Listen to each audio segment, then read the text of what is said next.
Camera. Action. Once a year we throw a party here in town. Once a year we turn our Paris upside down. Hiya, Kermit. It's Mickey. Mickey? I'm calling on the picture phone to see how the show's going. Oh, it's going, great. Just great. How does the audience like it? They love it. Who put the glad in Gladiator? Ladies and gentlemen, boys and girls, the Disney-MGM Studios proudly presents WDW Radio, your information station. Hello and welcome to the WDW Radio Show, your Walt Disney World information station.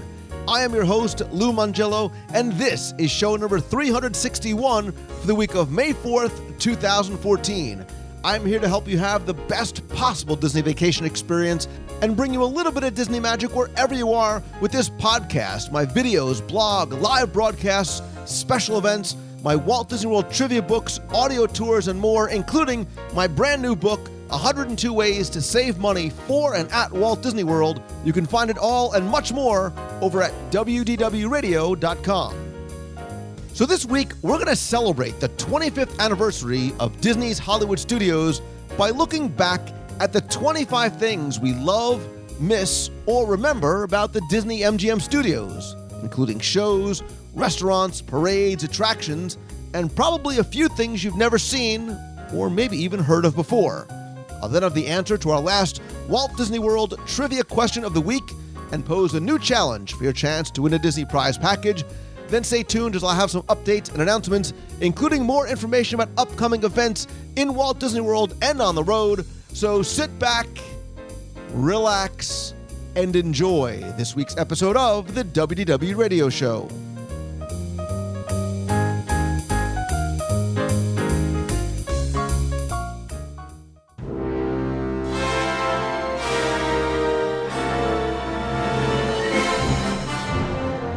May 1st, 2014 marked the 25th anniversary of Walt Disney World's third theme park, and one that Chairman Michael Eisner declared would be the, quote, Hollywood that never was and always will be.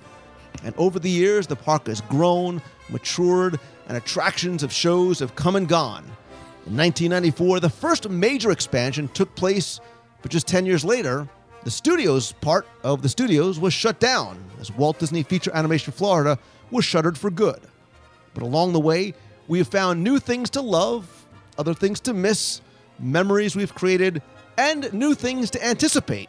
So this week, I want to celebrate the 25th anniversary of the studios by looking at the 25 things we love, miss, or remember about Disney-MGM / Disney's Hollywood Studios. And back with me is a man who thinks spending time taking pictures of obscura is a Disney attraction in and of itself. He is Warden Ryan P. Wilson-Matua from the Main Street Gazette. Jumbo! Wait, that's the wrong park, isn't it? Wrong park, but that's okay. That's your thing. And as part of the trifecta, the Trinity, back again is a woman who needs no introduction. She puts the Xana in Xanaland.com. She is Susanna Mitchell. We will just call you Xana. Oh, thank you very much for having me back, Lou. I love being here. It's great to have you back. Actually, and speaking of names, yours and Wilson Matua's, we're talking about things that we love, miss, or remember. So I'm going to start off with a question.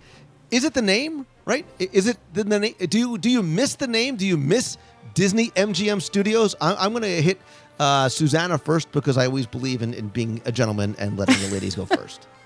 I definitely do. I think so many of us, old people now, but, even some young kids, my oldest always still calls it Disney-MGM or just MGM for short, but, you got to keep the Disney in there.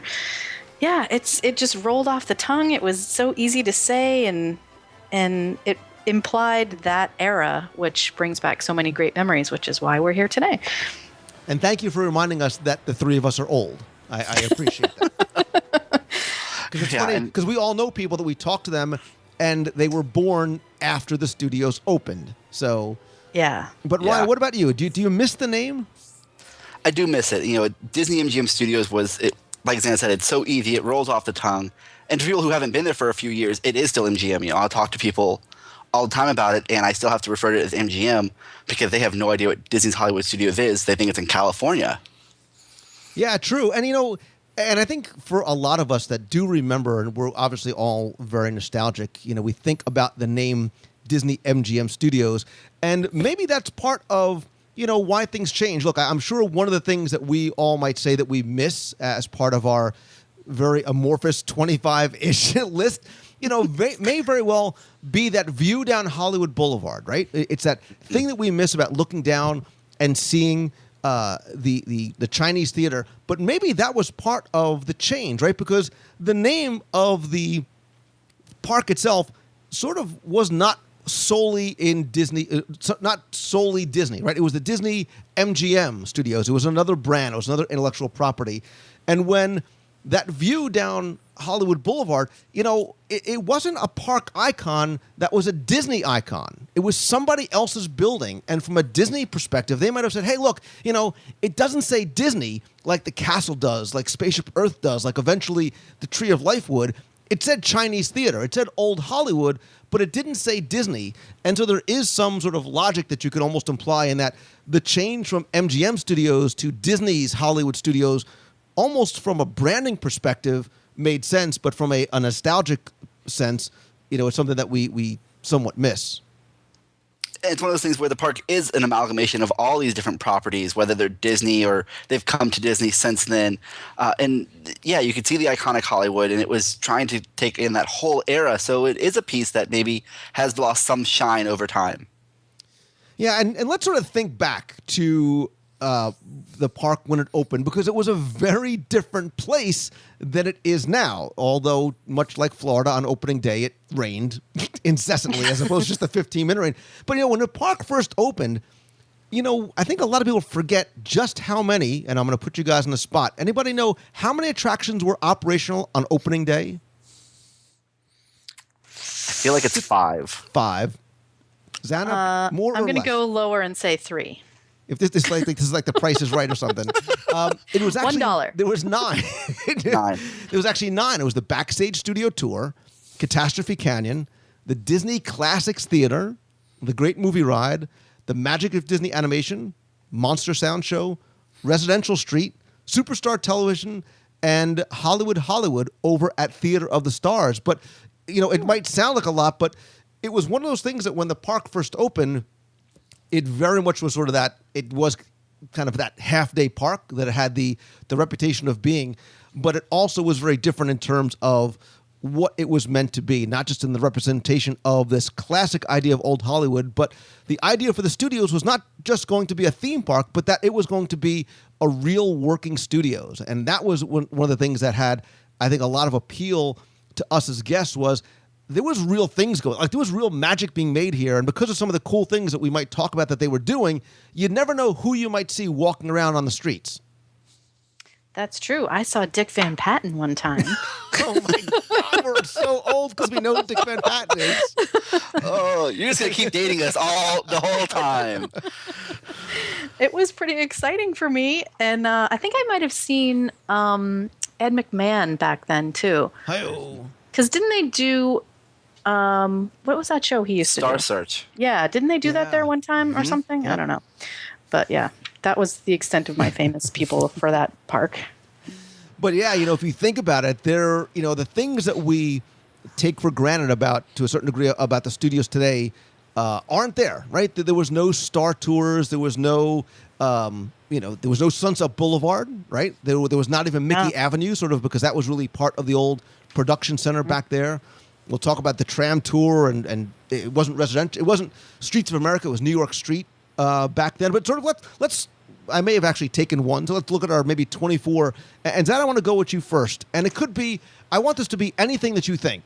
Is it something that you miss, something that you love about the studios? Look, if it's a cupcake, that's all good. I will hug it out with you. Or even just something that you remember fondly about maybe those early days in the past, or the past, anytime over the past 25 years. Well, I mean, the first time I visited, I think was, It wasn't when it first opened because we had just moved to Virginia. So, but when I first went, there was the Dick Tracy show that was happening when you were on the tram ride, right? That was part of it. I don't know. I could be the mistaking diamond, that. the oh so very short-lived Yeah. Dick Tracy Diamond Double Cross, which is I think started in 1990, Ryan, right? 1990. Yeah. And it was over on it's actually the Theater of the Stars next to Hollywood Brown Derby at the time. But you're right, there was on New York Street when you were on the tram tour, they had painted the buildings to look like Dick Tracy, and they had spray painted the Dick Tracy logo on one of the fences, and yeah. I thought there was like a scene where like a car came out and people were, I don't know, I could be making that up, confusing it with the Ace Ventura thing later on. But anyway, so that was the time frame that I first went there. So, but seeing the backstage tour with the actual, like the wardrobe department and the scenic department and going through all of those things. And like you said, they were trying to make it a working studios. That was exciting for, younger me. And I had no idea really how the movies worked or anything like that. So to see that little insight into things, and of course, the tour was in two different parts then, with the walking tour, the Inside the Magic part with the miniatures and the blue screen and the models and the soundstage part. And that, I just loved all of that. And also my two favorites back then, which I'm getting ahead of myself, but were the Monster Sounds, whatever that was, Monster Sound Show. Sorry, I'm getting names wrong. And then Superstar Television. I love those two things. Mm-hmm. And I think I think for a lot of people, the backstage studio tour was the hallmark attraction, because that's what, when you think about studio tours out in California, and even sort of what Walt had hoped he would be able to do with the studios, was that ability to get on a tram or walk through and be able to see actual sound stages and actually be able to see real production going on. So when you stepped through that gate, you felt as though you were entering a real working production center. And the cool thing about it was this was not sort of a half-hour show or a little tram ride. This was a 2-hour guided tour experience with the tram portion and the walking portion. And you got to see, and depending on when you were there, you got to see real things being filmed or real motion pictures being produced there. And you're right, there was a lot of different elements to it. There was costuming and the scene shop and Residential Street, Catastrophe Canyon, which is obviously still there, New York Street, the water effects tank, the workshop, the shooting stage, a lot of different sound stages. You also saw post-production, and then you got to see in the theater at the end sort of sneak peeks of new movies that were coming out. So this was a really nice, big chunk of your day at the studios was spent on that backstage tour. And obviously the thing that, like some of those other things you mentioned, Susanna, was part of this a feeling that you got was very different than anything else that you experienced at Epcot or Magic Kingdom. Very true.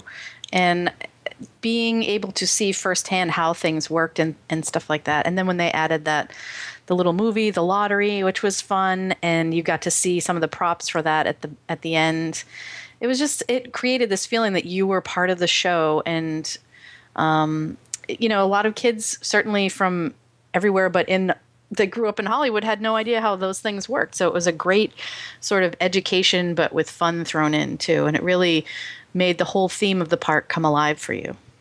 And Ryan, I think there was a big re-rideability factor that with the studio tour, because there were things that were, the scenes were going to be the same, but you never know what you might have seen from one day to the next. No, it was always changing, especially on that walking portion. You didn't know what was going to be being filmed. You didn't know what you were going to be able to walk into to see. I can remember there being times where, New York Street or Residential Street were closed because it was a live set. They were filming things at that time. But for me, one of the things in that whole, we talked about part one, part two, for me, one of the things in the early days that really made it special was that time to just relax, because in between part one and part two, you stopped at the Acme Gag Works. And you had the whole world of Roger Rabbit with the crates with the different sound effects and the photo op where you could slide yourself under the Dipmobile. And it was all these pieces that just gave you that opportunity to take a breath and just absorb it for a second. And you actually sort of hit on, and we might as well just mention now, one of the things that was on my list in terms of, it was something I loved and something I missed and something I fondly remember, was Roger Rabbit in Walt Disney World. And we actually did a show, show number 327. We talked about what is, what was, and what might have been in terms of Roger in the studios, because he was really meant to be sort of, and I mean this respectfully, sort of the next Mickey Mouse. Like, he was the next big figure and was actually, seen in promo photographs alongside Mickey. And there was a lot of Roger scattered throughout the studios, really setting the stage, pardon the accidental pun, for what we thought was going to come next in terms of, the buggy ride and sort of that whole Roger Rabbit land. Yeah, there was so much that Roger Rabbit had brought to that park, and you could see it everywhere in the park, from Echo Lake, where Eddie Valiant had his office, to the back lot. He was in all the parades. He was the face of that park, and even in the Magic Kingdom you saw him. So he was ready to take that step, and then they just stumbled just a little bit. Yeah, and to hear sort of a full discussion on it, you can go back to show number 327, and I'll link to it in the show notes. But Ryan, give me something else that you miss or you love or you remember. So for me, it's always been, the up and outward, but it was the Rocketeer and his presence in the park. We still have PV stand, but I can remember back in 1991 during that summer when he was part of the Sorcery in the Sky fireworks show, and they actually had the Rocketeer take off and do a little bit of a flying gimmick and then come back down and land. And I always thought, what else could we do with the Rocketeer? You had Bulldog Cafe on the back lot. It was like, where's he going to be next? When are we going to see more of the Rocketeer? Yeah, I agree, and I'm going to also touch on another show that we did back on show 256 back in 2012. We sort of went on the trail of the Rocketeer, and Jim Corkus and I walked around the studios finding all of those references that are still there, but we talk about things that aren't there anymore, like the old Rocketeer Gallery that used to be where Toy Story Pizza Planet is today, and there are still some remnants of that you can find if you search and look. You very much have to sort of look out for them. But you're right, and it was one of those things that you found throughout the parks, and maybe didn't stay very long because it didn't have the success, like a Dick Tracy, maybe that they had thought that it would. No, it was one of the things you thought was going to be on there. You thought maybe we'd see more movies, more action, and it just never came to be. Zano, did you? Let me first ask you: Have you even seen the Rocketeer? Yeah, I'm actually wearing a Bulldog Cafe T-shirt right now. Come on. Yes. Shut the front door. You are not. Oh, I knew we were doing this, and I said, I got to wear that shirt today from the D23 Expo. I think maybe Destination. As if I couldn't love you anymore. But by the way, we're doing audio only, right? Nobody can actually see your T-shirt. But now you have to send me a picture of you with the T-shirt on, and I'll put it in the show notes because I think that's cool. I'll do that. I'll have to put makeup on first. Anyway, so yeah. Seeing the Bulldog Cafe is one of my fondest memories, and I have like old, faded photos of that on the backlot tour, and it was just, I loved seeing it, and that I think was what made the studio so special back then. Is like you could relate to things because you're like, oh my gosh, that's from the movie that I just saw. Or you'd go on the tour and you'd see the costumes in the windows, and you were talking about things constantly changing. You would always wonder, like, I wonder which costumes they have from like what movie they're working on, kind of thing. So yeah, I definitely miss the Rocketeer among other things. It's a nice tease for what's to come, and I do too. And as and I was sort of brain dumping today, getting ready for this. Everything I thought that was going to be on the top of my list kept on getting moved around because I was like, I missed this too, and this was a small detail, So I'm trying to figure out where I want to go next. And so I will go with the detail, right? There are little things that to 99.9% of the guests, they will never notice that it's gone because they probably never noticed that they were there. And one of the things, and there's actually two, there was actually a pair of them, are the guard booths. And I say the guard booths, meaning the artificial, imagineered guard booths that marked the onstage and backlot areas. One was by the commissary, and the other was by the Backlot Express. And they're unfortunately not there now.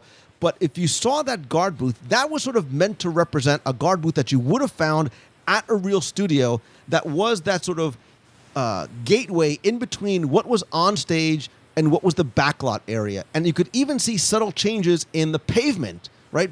And that sort of, there was that little bit of attention to detail. And as you looked in the booths, there was so much detail. You could see that the guard who was sitting there was reading a book on acting or whatever it may be. And there was, login sheets and whatever it was. And most guests probably walked right by them.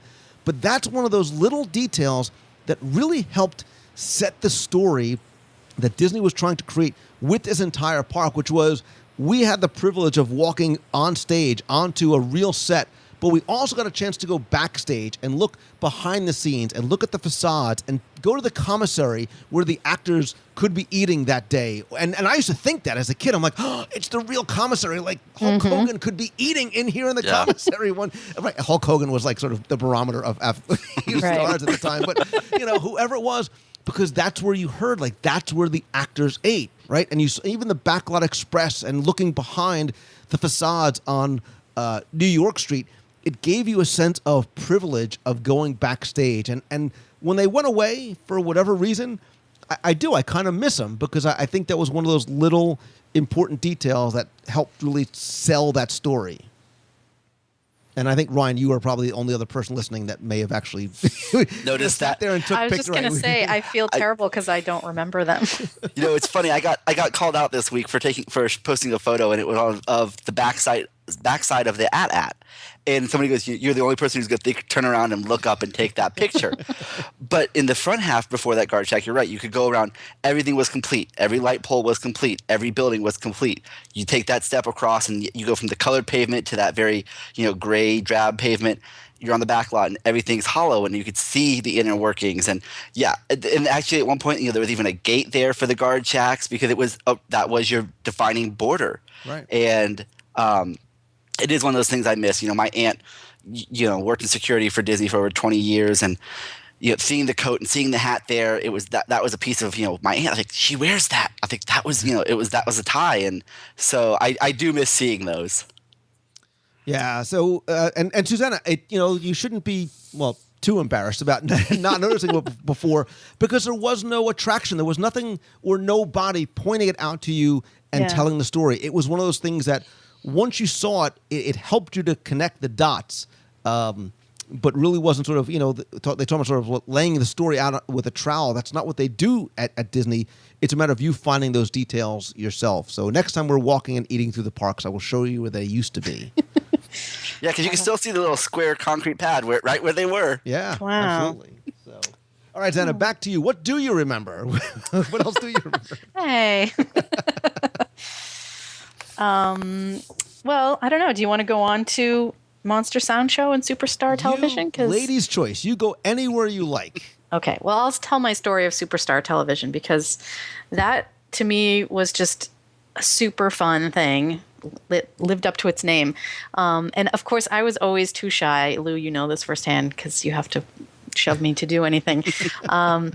But my dad was a ham, and he volunteered and got picked to be the soap opera actor in one of those scenes where the guy that had to wear the trench coat. So that's like one of my favorite memories, is seeing him up on the stage doing his show. And I think that was such a great experience for people to be a part of a TV show and be a part of TV history, because, of course, they were using, for the most part, famous scenes like the I Love Lucy one, the scene in the chocolate factory, and stuff like that. So that was just such a special experience. Of course, everyone loves American Idol, but I think it was a really unique way to see how TV worked as well as the movies. And what was also great and at the time unique about this and in this park was that it was that true interactive, which is a word we're using so much lately, the true interactive show experience, because guests were able to get up there, be cast for a role, be put in the green screens, be put into different scenes from those TV shows. So you were learning, right? You were learning how green screens were used in the motion picture and television industry, but you were part of the show, right? And every show was going to be different because you didn't know how it was going to go. This was an opening day attraction. It was sponsored by Sony. It is, like you said, it is currently in where the American Idol theater currently sits. So it was a big show, probably about 1,000 people in there. And again, we are so going to date ourselves because, the shows that were referenced in there was, the Today Show is still around, but Howdy Doody and I Love Lucy and Bonanza and Gilligan's Island, Cheers, Golden Girls, The Tonight Show, Late Show. Wasn't it the Howard Cosell sports show, or Howard Cosell like sports break or something like that with a kid playing baseball? Yeah, I think so. Yeah. So, Yeah. Ryan, I'm sure this is something that you probably... And I never got picked. It was just like watching Romper Room when I was a kid. They never said my name. I never got picked for this show. No, I never got picked for it either, and it was one of those shows I loved watching. I loved seeing. I was always one trying to volunteer my dad for anything, whether it was this or because he had the ugly shirt and he should be in Indiana Jones and getting beat up. It was one of those. That whole block between there and Monster Sound Show just taught you so much about the art of filmmaking, the art of television, whether it was how to act, how to hit your marks and your cues, how sound effects are so critical to the success and how they actually make those sounds. And, it's not a person with shoes walking across the floor. It's actually these two coconuts hitting it, there was so much there that just taught you things that, like Xana said, unless you were a kid in Hollywood, you had no idea how this happened. And I wonder, as I think back as an impressionable kid at the time, how many people may have been impacted by shows like this and say, hey, you know what? I want to do this. I want to become a Foley artist. I want to become, I want to work in film because I've sort of gotten a taste of what it's like behind the scenes. And that was like the thing that got you excited was you felt like you were peeking, behind the curtain to see how it all worked. Definitely, and I think it was one of those things where even if you weren't picked for the show, the great part about with Monster Sound Show, you exited out into the Soundworks, and you could put your own sound effects on, a Snow White or an old Mickey Mouse cartoon. You could listen to the sound effects and how they played out, and you had that real hands-on experience that gave you something to take away with you. Yeah, so maybe we should sort of talk about that because I'm sure this is on somebody's list. Was the Monster Sound Show because it was very much like Superstar Television, also sponsored by Sony. And you had that sort of pre-show with David Letterman and things like that, but it was really about that interactive element. Again, it's this thing that we're sort of coming back to in terms of the parks no longer being a passive experience. And these were the kind of attractions that really did it. And this, like you said, was not just about audience participation, but it was really about teaching about Foley work, how the sounds actually get into that. And it was fun, and it was funny, and there were relevant people at the time. It was David Letterman, and Chevy Chase was in there, and Martin Short was in there, too. And I, again, never got picked, but I totally dug this show. Yeah, and it was great how it changed over. You had the show where you were learning that where the sound effects would have to go, and then you would put them in, and then you'd always be just a beat off, or you wouldn't be quite where you needed to be. But then there were also the gags in the film where it wasn't quite the same film when you finished with your sound effects. Yeah, and I loved the idea of the post show really getting a chance, even if you didn't get picked. You could do that hands-on stuff, right? You can sort of make sounds like, thunder and I think there was like a crashing glass or a chandelier and fire and doorknobs. And then wasn't there like a Goofy yelling, something about like Goofy yelling, and then it was like somebody falling down and books. And I'm trying to sort of remember like all the different, there was like different stations that were in there that you sort of got a chance to see. And again, these sort of rudimentary things like you said, Ryan, the halves of the coconuts on wood making the sound of a horse.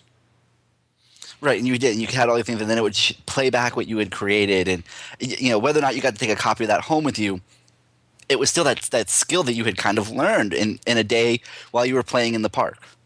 And wasn't there a section when it was Sound Stations where you could do a Roger Rabbit voice? Like you had to like insert your own Roger Rabbit voice, and then it changed later on. I know they were doing like the Saturday morning lineups and stuff like that. But wasn't there?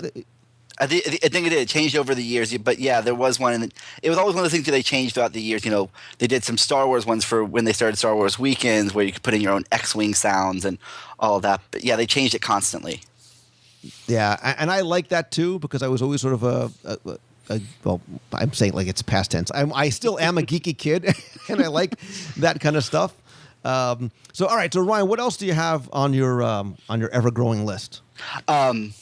This is going to be that sappy, sentimental piece of it, but I can remember. I miss Residential Street for all the things that it was, all the houses, and from the television shows I watched and everything. But I can remember when they first brought the Osborne lights to the studios, that you used to walk Residential Street, and they had decked the street out with all of it. And I remember just being so cool to have that moment of, this is what I ride a tram in, but now I get to walk it, and I get to really absorb everything around me. And it was just such a cool experience.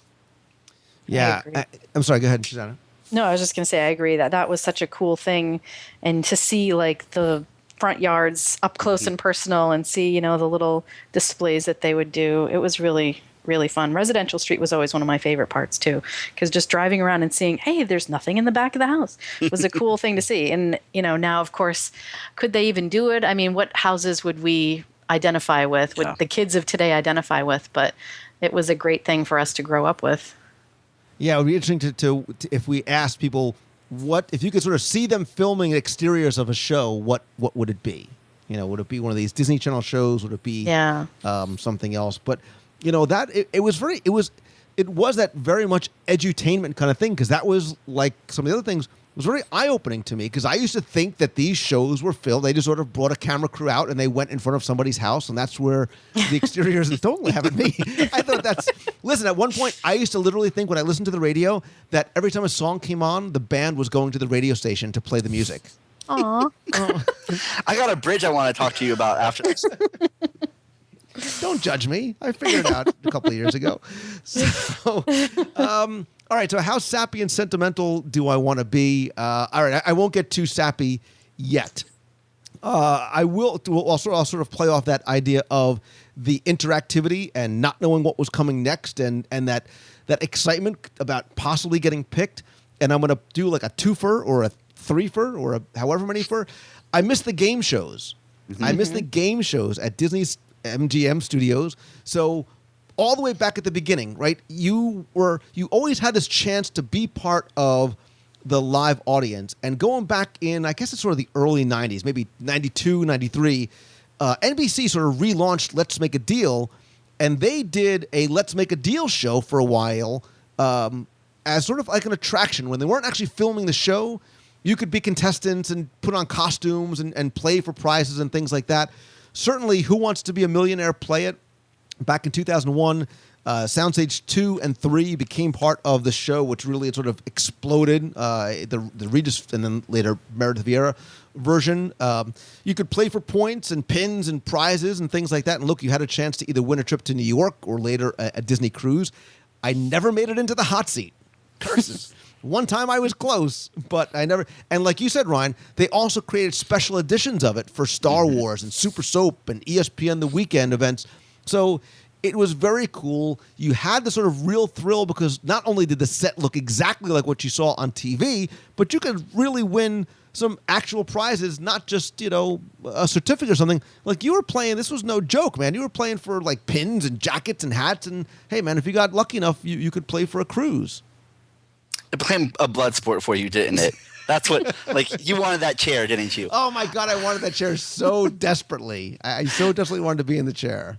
But no, you're right. You and I had talked about this. It was one of those things where it brought the audience back in. You were engaged. I can remember, years and years ago when they were filming Hollywood Squares there, and I was in the studio audience for that, and it was like I'm part of a television show, whether my voice made it onto the laugh track or whatever. But with Who Wants to Be a Millionaire Play It, you were in the audience. You were having that chance to get in there and to play, and you were invested in it. Yeah. And what was the other game? There was another. It was like Family. Oh my God! It was Bob Eubank. Family Secrets. Family Secrets. So it ran for a very short period of time that they taped there as well. And I just, again, I'm showing my age. Like Bob Eubanks was like a big deal because I used to watch game shows all the time when I came home from school as a kid. But you're right. That thought that even like, wow, is my voice in the laugh track? Like, is somehow like I am part of this TV show? Xana, ever make it into the hot seat? Ever? No, I never even tried. I totally missed out on that whole. I remember walking by it, but I do. They used to film like Wheel of Fortune there, like at different times. It wasn't all the time, right? Yeah. There was always something different that was coming, and that was the cool thing. Like this park was always changing, right? We talk about Disney World never being a museum, Disneyland never being a museum. This, I think, is a great example of that because it was always something different coming through. Yeah. All right, so Susanna, back to you. You are in the hot seat because you are next to tell us what you missed. See what else is on my list here. We've already talked about Roger Rabbit. That was on my list. Oh, okay. How about, I don't know which is first, so you guys can correct me, but the Premiere Theater, which is now, of course, enclosed and where lots of Star Wars weekend stuff happens. But I remember the Hunchback show that was there live on stage. And then it became the Pocahontas show after that. And I think possibly one other one after that, before they stopped doing shows there. I do remember the show, and what I remember about the show, and the last time I saw it was probably about 123, 124 degrees. Yeah. Last time I went to go see it, because it was open, and you didn't always get a cool breeze blowing through there. That is true. Yeah, isn't that back great corner? shows. I was gonna say, isn't that back corner? You had to sacrifice if you loved that show. Mm-hmm. Yeah, you did. But I remember, and the thing that I still say that Hunchback of Notre Dame is a beautiful film, and I love the music from it. I loved that musical adventure that they had there. It was supposed to only run for a little while, and then there was supposed to be a Hercules show afterwards, and the show was so popular they made the Hercules show the Zero to Hero parade, and then they kept the show running till about 2001, 2002, somewhere around there. Yeah, early 2000s. And if you remember, there was a juggler. There was a real juggler that was there too, Matt the Juggler. I think you can still see him over at the boardwalk sometimes at night. I think Matt the Juggler still may be there. Or I'm old and really out of touch. But it was a very energetic, very kinetic kind of show, and it was, the colors and the costumes, I thought, made this one of the prettiest, like one of the most beautiful shows I think that was there over at the Premier Theater. Yeah, and that's why I think they were so memorable, because they were so well done. It wasn't just some cheesy show. The costumes were amazing, and they always had, at least what I remember from the Hunchback and the Pocahontas show especially, they dropped leaves down at the end, and so yeah, it was. And okay, I'm going to lead into something else here really quick. The one thing that you cannot get anywhere anymore, it was not MGM Studios specific, but does anyone remember what ended up becoming, I don't even know what they ended up calling it at the end, but they were these ice cream bars which had chocolate ice cream with caramel and then coated in chocolate. And they renamed them every year based on the animated thing that came out. So it started out as the Hunchback bar, and then it became the Pocahontas bar, and then it became the Hercules bar, and then they changed it to the Goofy bar or something like that, and then it disappeared. Very sad. But I'm so embarrassed that I don't know about this food. Well, it's such a random thing, but you could get them everywhere, I think. I don't think it was just that park. But I always loved that because I liked chocolate ice cream, so I thought that was better than the Mickey bar. But yeah, and they don't make them anymore. Wow. Tear. Yeah, I'm ashamed. I don't know these. Xana, you totally made up for anything else that you just did by whipping it. Because I remember ice cream, yeah, of course. We have our priorities solely in order. So maybe let's sort of play off that, Ryan. What about some of the other... There's a lot of shows that came in and out of the studios. And for years, you and I have been talking about doing a show about the shows, either individually or collectively. Are there any other shows that maybe you remember or you miss, or for one reason or another sort of stick out? A chord with you? Yeah. There were two, and the first was the very short-lived Dick Tracy's Diamond Double Cross. To this day, I can still sing that song, and it's stuck with me for years. But we kind of touched on that earlier, so let's go over and talk about Here Come the Muppets. Yes. And that show really stuck with me. I mean, these were Muppets that were basically the size of Sweetums, walking around, life-size, full-on Muppets. And they were, jamming out to songs, and you had, all these celebrities who guest starred in it. And the monorail came crashing through, and it was just for a kid, it was like the Muppets have come to life. They've come to my town. I'm going to come play with them.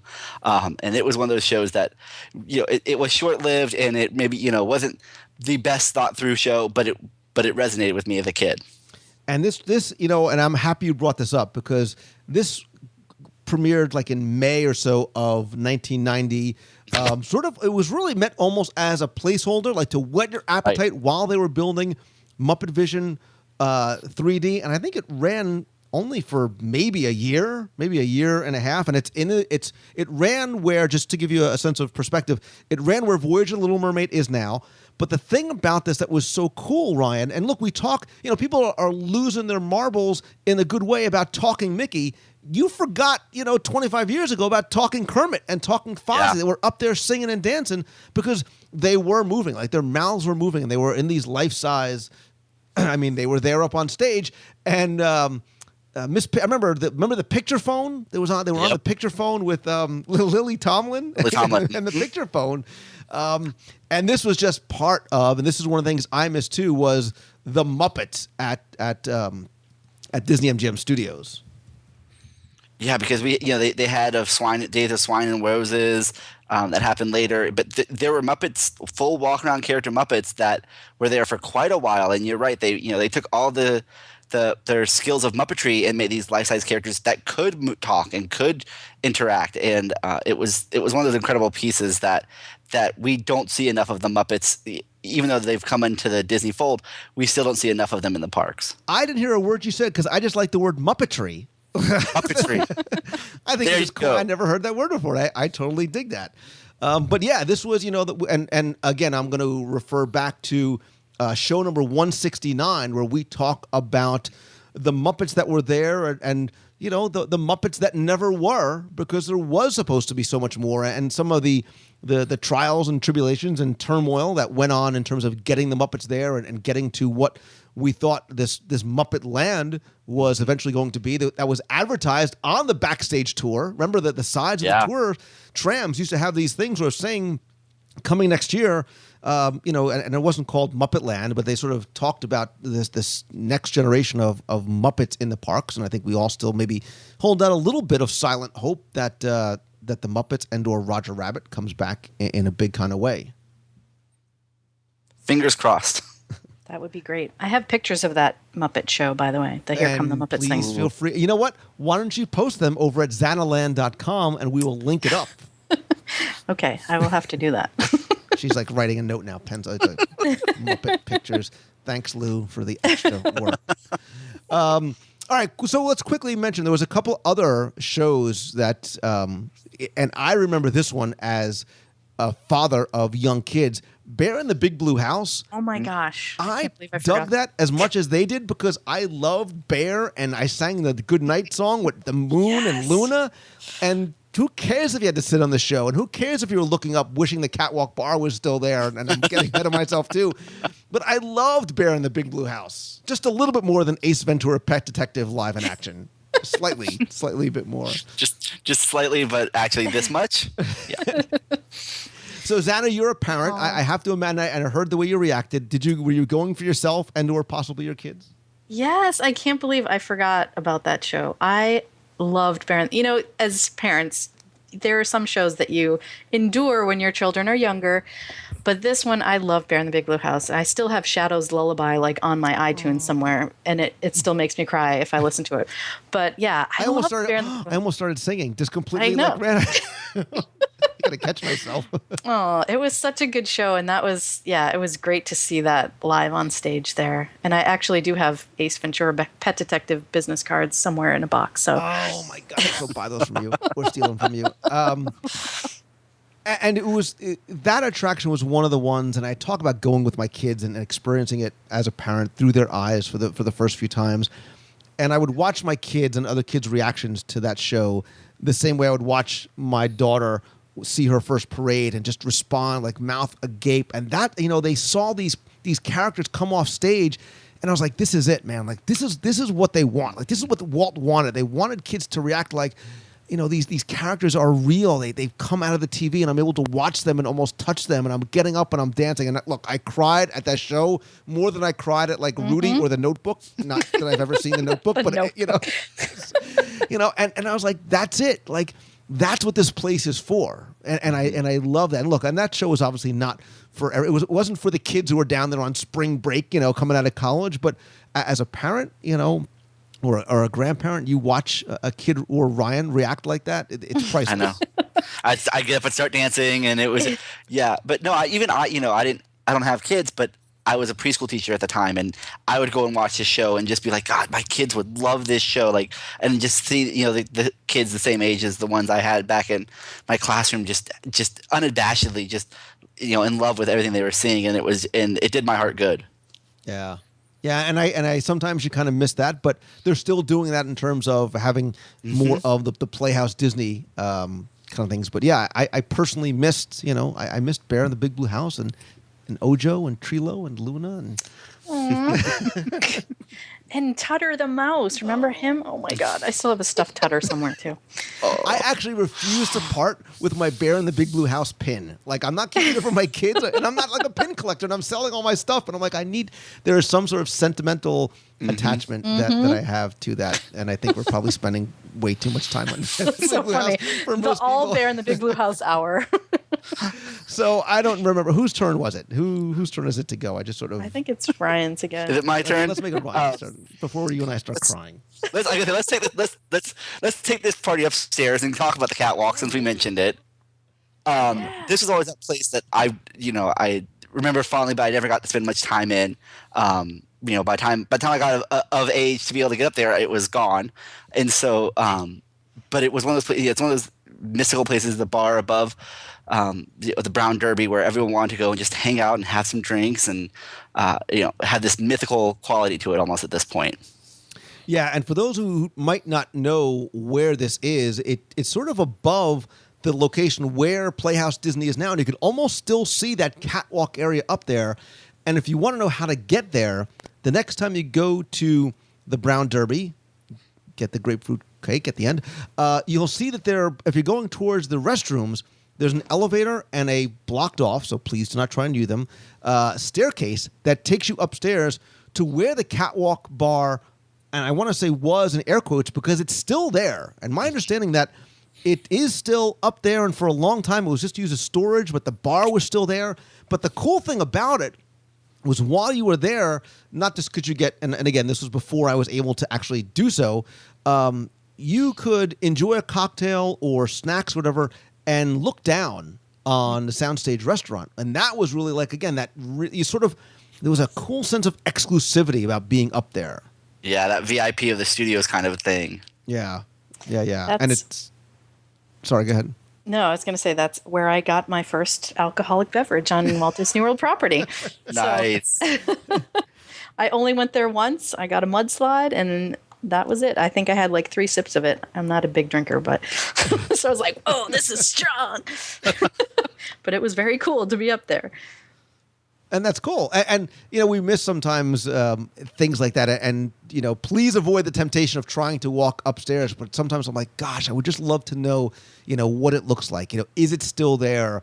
What else do they use that room for now? But we may never know. So bring back the catwalk bar. And there's not a lot of photos out there, too. And if Susanna, you say you have pictures, I will run over to your house and hug you. Because there's not a lot of photos that we've seen of the catwalk bar. Mm-hmm. No, I can think of one that I've seen in all my years of digging for it. So yeah, it is one of those like long lost treasures. So I'm going to really quickly, as long as we're going to stay with shows just for a second, although Susanna ran up to the bar very quickly.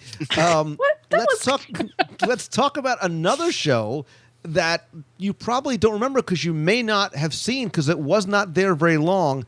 Hollywood's Pretty Woman. Do you remember? Nothing. This was in the Theater of the Stars as well, wasn't it? That's right. Yeah, okay. It was on. Right, it was on Hollywood Boulevard, and this show had, and this was sort of meant to sort of lead into what we were expecting the studios to become. It was Roger Rabbit, Mickey Mouse, Minnie, Goofy, Miss Piggy, Kermit were in there too. They were the surprise. They sort of came in the finale, and it premiered like in September and then ended like in November. Like it was gone very, very quickly. But, while Jim Henson was still alive during that time, it was really the only Muppets-themed show at Walt Disney World. But it was this sort of very glitzy, glamorous sort of tribute to real old Hollywood, right? So they Carmen Miranda and Judy Garland and Ginger Rogers and things like that. I mean, it was this sort of big show-stopping, kind of number. That included what was going to be sort of this trifecta of Disney superstars, Mickey and Minnie, Roger Rabbit, and the Muppets. Yeah, and they were doing all these Hollywood classic songs, and it was supposed to be this spectacular. And it was when the Muppets were going to be brought into the fold. And they had all these moments of great, we're going to put everyone together and see how this mixing pot works, and it didn't work for long. Yeah, and you wonder why. Is it because they had these other things planned, or whatever it may be? Because again, it may be the shortest live. It may actually beat Stitch's Supersonic Celebration as the shortest live show. I'll have to check that. I'll have to check and see. So, Susanna, I assume you did not ever get a chance to see it because again, it wasn't there for very long. What years was that there, or what year or time frame? It wasn't. It not even like a year. I mean, it was just a couple of months in. Wow. Yeah, in. The end of '89, maybe something. Oh, okay. So. It was right before the Diamond Cross is what replaced it so. Yeah. Huh. Yeah. Interesting. Huh, there you go. I totally missed it. All right, so I'm gonna turn it back to you. To me? And all right. By the way, I've lost count. I don't even know where we are. So. Let's see, 9, 10, 11, 12. We're up to like 13-ish. Could probably have a little leeway in there. Let's see. Well, we talked briefly about the Zero to Hero parade, but I think some of the other parades that happened, they were for a while, they're doing a new parade with every animated feature. Mm-hmm. So we had the Aladdin parade and the Toy Story parade, and that's when I first moved down to Orlando in '95. The Toy Story parade was there. So that brings back great memories for me because that's when we all got jobs at Disney and all that fun stuff. So I have those songs ingrained in my brain from seeing that parade a million times. But it was fun. And then, of course, that led into the Stars and Motor Cars parade after that. And I'm probably getting things out of order and stuff like that. You guys probably know more than me, but I miss the great parades that used to be at Disney-MGM Studios. And this is yet another reason that you should love Xanil, because I'm with you. I dug the parades, and because they were always changing, right? And they were always very timely. And I love the music. Look, they were able to capitalize on this, new renaissance of Disney animation with Aladdin and Hercules and Mulan and Toy Story. I had on my list the Stars and Motor Cars parade because I loved that parade. And you want to talk about something where it really sort of embraced the entire breadth of Disney films. There was Toy Story, the Jolly Holiday Car from Mary Poppins.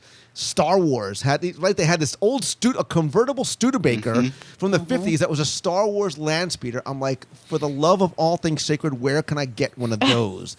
The Muppet car with the blimp, Mulan, Monsters Inc. They had the big genie car, the Aladdin car. The villain's car, followed by all the villains. Like Hades was driving, right? Lilo and Stitch.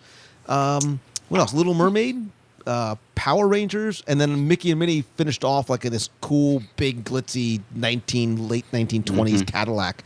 But I dug that parade a lot too. I liked it just a little bit more than the Father's Day Home Improvement Power Parade. It was just close. I was juggling between the two, but that was I bet you were. Oh.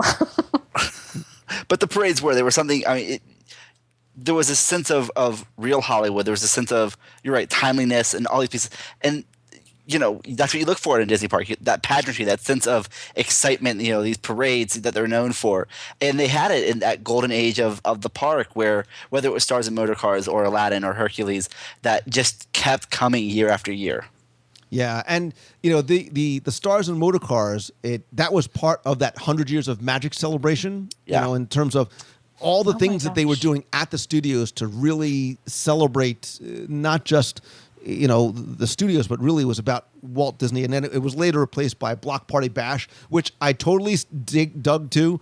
And I felt that those were like the hardest working cast members anywhere, because no matter how hot and humid it was, they were smiling, they were sweating, and they worked, man. Like, those cast members worked hard in that parade. Not that the other ones didn't, but it's probably a little bit easier to sit there, in the Lilo and Stitch convertible than it was to be jumping around on trampolines going down Hollywood Boulevard. So, very true. Taking away from anything. So, all right. So we dig the parades. What about you, Ryan? What else do you miss or dig or love? So we'll stick with the theme that we have right now, but I miss Sorcery in the Sky. I miss the fireworks on Hollywood Boulevard at the end of the night, whether just looking down at the Chinese theater and just seeing, hearing all the great scores that were being played with it and all the fireworks, it was just, it felt like, their version, and it was their version of Fantasy in the Sky, but it was just an incredible show. And, Fantastic's incredible. I don't take anything away from that, but actually having fireworks going off over the park is something I miss. There's one thing I miss about that show, Vincent Price. Yes, Vincent. Right? Yeah. And supposedly, and Ryan, you might know this better than I do. Supposedly, he did his voiceover work in one take. Like they recorded it one time. It's like, all right, peace out, I'm done. Like they just. I've heard that. I've heard that, and I've never been able to substantiate. Like that's my thing. Like I'm like, that's great, and I totally buy it. I think, but I gotta. I've never been able to find a source for it. But yeah, I've heard that too. It just, even if it's not true, it's an awesome story because like you can see Vincent Price just nailing it. You're like, all right, I'm out of here. But yeah, I like that too, and I think a lot of people, we think about fireworks at the studios and sort of the music that was there and being able to take from, and this is why I like Wishes so much too, because you're able to sort of take from all the different classic attractions and the films and things like that. And this ran for about 15 years or so. I mean, it ran for, and I remember, and forgive me if you mentioned it, the giant Mickey that sort of rose out from the Chinese theater. Mm-hmm. That was the really cool thing too. I love that too. And I think I don't know if they're realizing that guests really love the fireworks or if they're just giving us something extra for Star Wars weekends, but I am glad that they're bringing back fireworks for the Star Wars weekends now. That'll be fun. And who knows, like you said, if this is maybe a test of what's to come. Right. Maybe we'll start to see this on a little more frequent. Then forget it. Like now, where do you pick? Like for guests that are coming down, do we go to the studios? Do we go to Magic Kingdom? Do we go see Illuminations? So I'm going to go. I guess maybe not too obscure, but I'll go maybe a little more sentimental, and I want to go back to this idea of what the studios was really meant to be about. And for me, as somebody who was a kid who was going, I wouldn't tell my parents, but in the back of my mind, it was always like, I wonder who I'm going to see. Like, I wonder what star is going to be walking around here. And it was always a possibility because they had the star of the day, right? Way back when, they had this sort of, star of the day or a star a day. They sort of, called it different things. And every week, different celebrities were going to be there to do, a conversation over at the theaters, or they would do sort of their own like little parade down Hollywood Boulevard. They would do the handprint ceremony. Mm-hmm. And all right, trivia question time. There's a cupcake of your choice if you can tell me who was the first official Star Today guest on May 1st, 1989. I should have made it this week's trivia question. Wait a second. Is Who it Bob Hope? Walt loved her.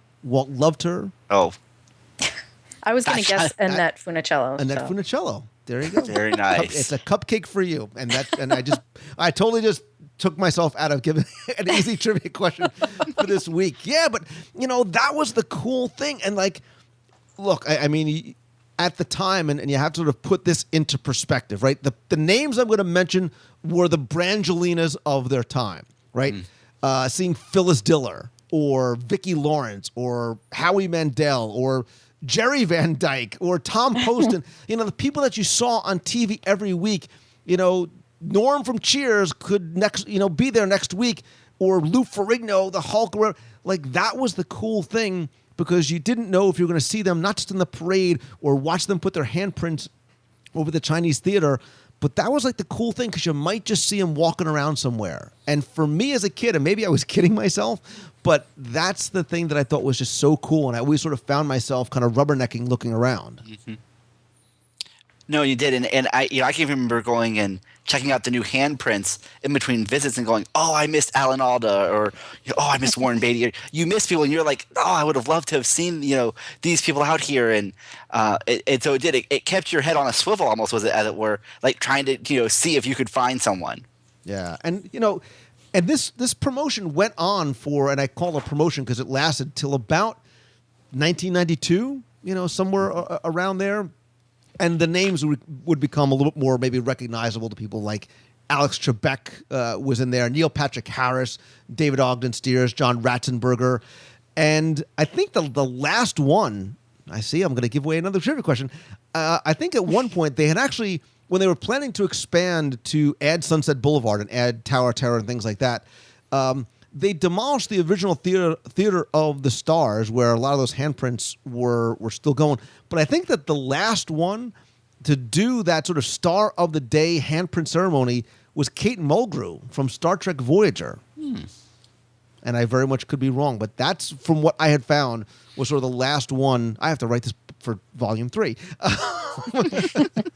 Yeah, I think it was Kate Mulgrew. And then they started just doing like, and if you go over to Mama Melrose's, you'll see they have the signatures on sort of like the stills. Like that's all they were doing. You weren't getting handprints anymore. Right. You were doing the celebrity stills that were signed and put on. And if you look and see, they used to have the MGM Studios logo that were on the bottom left, and now they've been cut off so that you don't see the old logo anymore. Aww. Oh, that's what Susanna misses. She misses the little logo. I used to make a game out of going around and looking for the logo after they changed the name. Like, where else can I still find it? Yeah. And for a while, well, and I'm going back to what I said at the beginning. Although the Chinese theater is no longer the icon, and we've gotten into the whole discussion and debate into that, you can still find it, and I think you still can. Ryan, you tell me, because you're the garbage can guy. You can still find it on some of the garbage cans, can't you? Like that's the only place that has that sort of throwback to the old logo. It does. It's like please help keep our city clean. And you still see the water tower, you still see like the entrance gate, and the Chinese theater is still there. Okay. Oh. Xana, what else you got? Well, let's see. What do I have on here? And if you just want to bullet point them and shoot them, knock yourself. If you have like 25 more things on the list, that's cool. Well, we've talked about almost everything I have, but I did want to go back briefly to the old animation tour because I think that was such a great experience. And for people like us that are so into Disney history and really what created the Disney empire, animation is it. And to see, the behind the scenes of all of that, and they made it kid friendly by adding Robin Williams in and turning him into a little lost boy and that whole thing. But you could actually see artists working in there, and it changed a few times over the years before it became what it is now. But even, probably 10 years ago, maybe they still had like a live person there that would, draw something. Of course, now that's moved over to a different section. But yeah, I loved that whole experience, and I missed that portion of the tour. The name's Robin, but you can call me what? See, don't say it. Now I'm going to use it as just a trivia question. Okay. So there you go. I just wrote this week's trivia question. My name's Robin, but what could you call him? And just wait to hear the music. I still go around saying meow, meow, meow, meow, meow, meow, which, if that tells you anything, it was a memorable attraction. Was that your Walter? Is that Grumpy Cat or Walter Cronkite? I'm trying to understand. Walter Cronkite. I see what you did there. I like that. Well played. All right, I almost called you Robin. Ryan, what about you? No, with the animation, they did a couple of pictures there. They had some of the Roger Rabbit cartoons. I miss seeing that hand-drawn piece, and you weren't allowed to take pictures because this was an actual work in progress, and it brought that heightened sense of, oh, I'm really seeing a piece of history here. And it was incredible to be able to watch that happening. So I think, and there's a lot of little things along the way. Like one thing I had on my list, and I'm like, nobody's even going to remember this. Like I miss to a certain degree because it reminded me of Magic Kingdom, the old Mickey floral at the entrance before it changed and they had the security things. There used to be a round Mickey floral that was very low to the ground, surrounded by the American flag and the Florida state flag, and had this sort of side view Mickey in flowers that sort of it reminded me of Magic Kingdom and sort of welcoming like that, and sort of going back to this idea of where it all got started. But I think one of the things I miss is a multiple things rolled into one. Remember when we were talking about how the New York street sets were open to be able to walk on it was like that summer. Like it wasn't originally, but later on that summer, you were able to start walking on streets of America when they weren't filming something. So they wanted to add something out there, and they put some small, somewhat kind of random live entertainment things that changed, like you said, from time to time. And you want to talk about shows that were just sort of all over the place, relatively speaking. Okay, Al's Toy Barn made sense, having Toy Story characters there.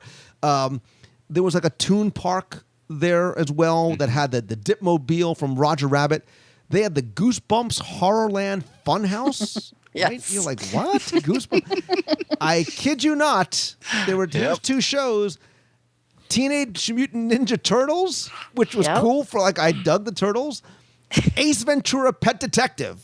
Like, and look, I love Jim Carrey. I love the movie, but it almost seemed like it didn't fit there. But it was at the time so wildly popular that it made sense to have those kind of little entertainment venues back there.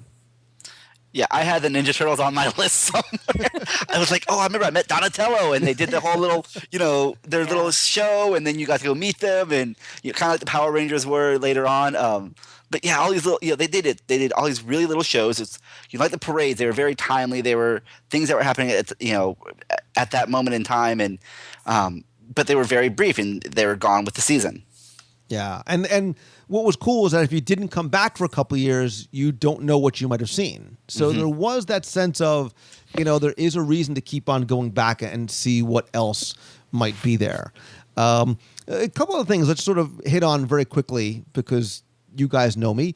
There were some restaurants that changed, right? I remember Hollywood and Vine was originally the cafeteria of the stars. And again, as a kid, I used to think like, that's where I'm going to go and see Don Rickles and Buddy Hackett hanging. I don't know why I just picked those two people, but the old soundstage restaurant we talked about. The Mama Melrose's Ryan Wilson was originally known as what? Oh. Come on, you got this. You're going to get me on food. It was the Studio Pizzeria. Yep. It was a Studio Pizzeria. And then we know it was going to become this sort of, the Muppet Pizzeria and that's whole sort of interactive kind of show. And that's one of the, oh my God, like that's the thing I miss so very much. Couple of things. I'm just going to sort of hit them quick bullet point things. It's a relatively new loss, but my friends, I do miss Sid Cahuenga's. Not that I ever bought anything there, which was probably part of the problem, but I dug what Sid Cahuenga's was and the story behind it. ESPN The Weekend, right? Again, Super Soap Weekend, and maybe not a favorite of mine, but ESPN The Weekend, this interactive type of experience that was included with your park admission, and you didn't know who you could see. And I still have my picture with the Tampa Bay Buccaneer cheerleaders, but this interactive kind of things as well. And how about this? How about the world's largest hidden Mickey before they changed that center court garden? Yes. Mm-hmm. It's the little things. It's the little things that we miss. And look, I do miss the idea, and I keep going back to this working studio, right? And look, there was something that I enjoy. Look, not just because they were employing people, but the fact that it was a studio and feature animation was down here, and they worked on film like Lilo and Stitch and Mulan and the trail mix of that, the Roger Rabbit short. But you didn't know if you were going to see them filming the Mickey Mouse Club or Star Search or Win, Lose, or Draw or whatever it may be. So I do kind of miss those things that used to be there. I do miss that sense of adventure because, yes, there's attractions and great shows, but there was that sense of the unknown every time you came back about what they're filming or who might be there. Yeah. I agree. I think it would really revitalize the park if they were to do something. I know it's hard to convince California people to come out and film things in the 100+ degree Florida humidity, but it would be a great gift for all of us to have that back. Oh, I like that. It's a gift. I dig it. That spontaneity, you're right. It's fun. Now it's more about getting in, getting out. Whether the people think it's a half-day park or they think it's a full-day park, there was so much more to do and take away with you. Whether it was knowledge, whether it was a memory you had made, because you never knew what was going to happen, and it is one of those pieces that I miss from the park. And you wonder, 25 years from now, 5 years from now, 10 years from now, will we look back and say, God, remember what it was like, on the 25th anniversary, how different it was, the potential, that expansion that we're either thinking about or dreaming about or hoping for, whether it's a Muppets expansion, whether it's a Star Wars expansion. Who I always say, and I believe this in my heart of hearts, that the thing that excites me and that I love most about Walt Disney World is not what I know that's coming next. It's the unknown. It's what we don't know that's coming and where the studios may evolve to in the next 5, 10, and 25 years. I would love to know from the listeners, what's the one thing, unlike our 76, what's the one thing that you love or you miss or you remember most about Disney-MGM, even if it's just the name, and or Disney's Hollywood Studios? Do me a favor. Go over to WDWradio.com, click on the podcast link, click on this week's episode, leave your answer in the comments below. I promise you, I guarantee you, I will strap Susanna and Ryan down in front of their computers and make sure that they respond back to comments as well, too. Or go to facebook.com/WDWradio. Leave your comments over there. Let's keep this conversation going. I would love to hear from you. Look, if you want to tweet me. I'm at Lou Mangello. Tell me that one thing that you love, miss, or remember most about Disney's Hollywood Studios. And then, in no particular order other than ladies first, please go over to Xanaland.com. Subscribe to all her stuff. Follow her on the Twitter and the Instagram and the Facebook. And then go over, get yourself a nice cup of joe, kick back, and read all the goodness that you can find over at Main Street Gazette. And, of course, I'm going to link up to both of your sites and all your stuff over there as well. Thank you, and or what did I forget? No, that was good. I think it's a whole other show of what we forget, but I think we're doing good. Awesome. Well, guys, thank you so much for sort of taking this long trip down memory lane, and our next show will be the 25 restaurants we missed the most. So, ooh, or concept restaurants like David Copperfield and oh my gosh, the Magic Underground. I'm still waiting. Yeah. It's actually there. It's just invisible. We can't see it. And Admiral Snack Bar. I'm telling you, I'm holding out hope for Admiral. I saw that somewhere. I saw that in a cartoon or something recently. Somebody had done something about Admiral Akbar Snack Bar. I'm like, no, that's coming to a park. Well, I said that when we went out to D23 Expo and we were talking to guys like Jason Sorrell, and I said, here's my content. And they said, look, we can't listen. I'm like, and they said, well, look, I can guarantee it. We're not building Admiral Snack Bar. So. You're like, but come on. I just want to go. Snack. It's a snack. That's it. I just want to say it one time. So. All right, guys. Thanks so much. Thank you. May the 4th be with you. May the 4th be with you. And also with you. Tell the cat.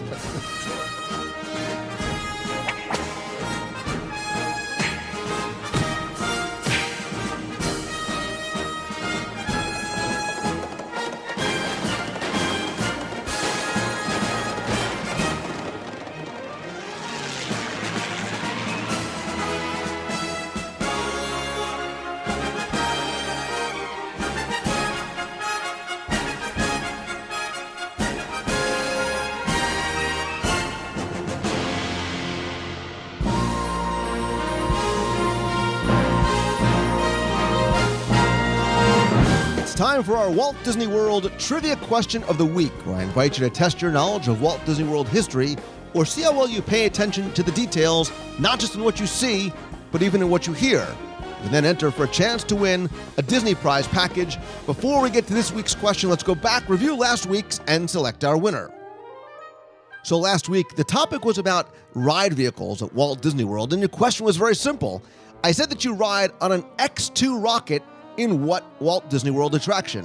Again, thanks to the hundreds of you that answered. All of you pretty much got this one correct, because it is, in fact, Mission Space over in Epcot Center. Yeah, I still call it Epcot Center. It is the X-2 Deep Space Shuttle over at the International Space Training Center, which is actually a rocket that's said to use technologies that are currently in development for possible future use, like aerospike engines, solid hydrogen fuel, and carbon nanotubes. All are things which I don't fully understand because I am not a rocket scientist. But again, thanks and congratulations to all of you who entered and got this one correct. You were playing for all 6 of my virtual audio walking tours of the Magic Kingdom and a copy of my new 102 Ways to Save Money for and at Walt Disney World book. And last week's winner, randomly selected from all the correct entries, is Brian Barnes. So Brian, congratulations. I'll send you links to download the audio tours and the new book. If you played last week and didn't win, that's okay, because here's your next chance to enter in this week's Walt Disney World Trivia Challenge. So if you listened through the entire segment as we look back on those 25 things we love and misremember about Disney's Hollywood Studios, you know the question that's coming already, and it's about the animation tour that used to be at the old MGM Studios, where in the pre-show you saw a short film featuring Robin Williams and Walter Cronkite, and Robin was playing a tourist at the Disney-MGM Studios who ran across Walter and excitedly introduced himself by saying, "The name's Robin, but you could call me..." And that's what you have to tell me. What did Robin Williams say? We said his name was Robin, but he said, "You could call me what?" And what is the name that he wanted Walter to call him? You have until Sunday, May 11th at 11:59 p.m. to email your answer to contest@wdwradio.com. You'll be playing for all 6 of my virtual audio walking tours, a copy of my new 102 Ways to Save Money for an at Walt Disney World book, and since we're celebrating the studios, an original keypad from one of the seats over at the Who Wants to Be a Millionaire Play It game set. So good luck and have fun.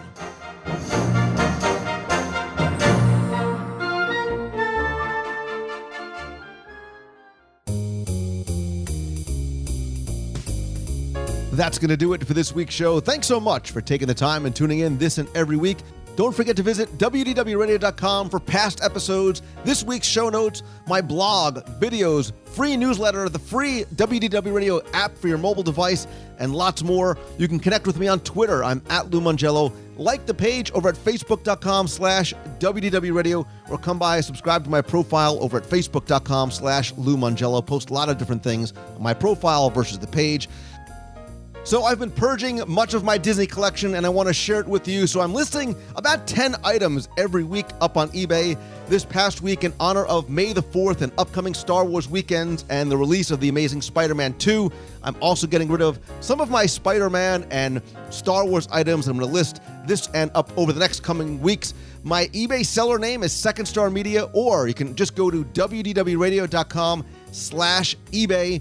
It includes everything from theme park merchandise to documents, books, pin, artwork, vinyl-mations, one-of-a-kind collectibles. I'll also be listing some other items as well as I go through the boxes and make room in my garage. Again, visit wdwradio.com/eBay. Good luck and happy bidding. If you have a question you want answered on the show about an upcoming trip, Walt Disney World trivia, history, whatever it may be, email me at lou@wdwradio.com. Or if you want to be heard on the air, you can call the voicemail at 407-900-9391, or just click on the Leave Lou a Voicemail tab on the right-hand side of the page over at wdwradio.com. You can leave a voicemail right from your computer's microphone. Also, be sure and check out the events page while you're there for upcoming events in Walt Disney World and on the road. Quick thanks to everybody who came out for our last meet of the month this past week over at Disney's Animal Kingdom and who braved the elements and ran in the Expedition Everest Challenge. Thanks to everybody, and congratulations on the WDW Radio running team. If you want to be part of the team, anybody and everybody is welcome. Visit the running team page over at wdwradio.com/running. Our next event is actually going to be on the road. It's going to be Sunday, April 18th in Atlanta. I'm going to be in Atlanta to do a segment on the CBS Morning Show on Tuesday. I'll be getting in on Sunday. I thought we would have a meetup. So we're going to meet at the Nook at Piedmont Park from 1 to 3 p.m. It's a small restaurant and bar. Come by yourself, bring a friend, take the whole family. Kids are, of course, welcome. I ask you to please come to the events page and RSVP and get your ticket there because space is limited and we need to know exactly how many people are coming. Also, look at other events coming up, including Mousecom Meets is June 12th and 13th. That's in Roanoke, Virginia. That's going to be a series of events. I'm going to be presenting on some social media topics on Thursday. There's a full-day Disney event on Friday and a special dinner Friday night. There are event tickets with limited availability, and if you use code WDW Radio, Chuck Lionberger, the Disney Daddy, has been gracious enough to offer a 10% discount on the Friday events. Also, don't forget, we got our cruise on the Disney Dream and pre-cruise land portion, which I'll announce details on in the next couple of days, so stay tuned to Twitter and Facebook for more information on that. Also, there's other events coming up in Walt Disney World and on the road, including our trip to Alaska next year. You can get a no-obligation quote right now. Hopefully, you can join us June 1st through the 8th.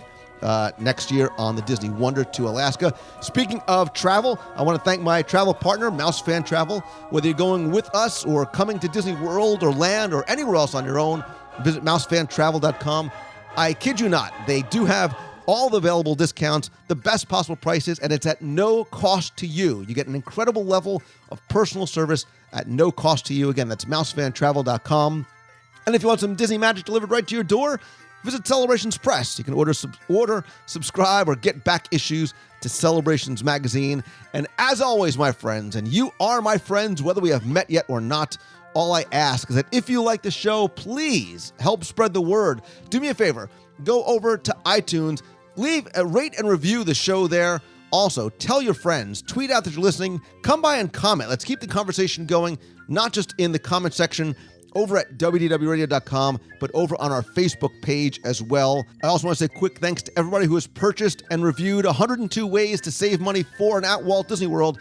If you have the book and are enjoying it, I'd ask that you please go over to Amazon.com, rate and review it there. You can also find out more about the book by visiting Disney102.com. And hey, a lot of you have also sent me pictures of you with the book, either in digital format or in print, out and about. I've seen pictures of people reading the book in the snow, on the beach, on the plane, in their car, not while they're driving, preferably. If you have a photo that you want to share, just email it to me or tweet me at Lou Mongello. I'd love to share it and put it on our page as well. And finally, and most importantly, I want to thank each and every one of you for taking the time to tune in each and every week, for all the emails and tweets, and for allowing me to share my passion for Disney with you through the show and so many other ways. I cannot tell you how much it means to me and how excited I am every day to get up, because I get to do what I love each and every day, and that is solely because of you. And I want you to feel that exact same way. So remember, the secret to happiness is to do what you love, and the secret to success is to love what you do. Have faith and always keep moving forward. Have a great week, everybody. So until next time, see ya.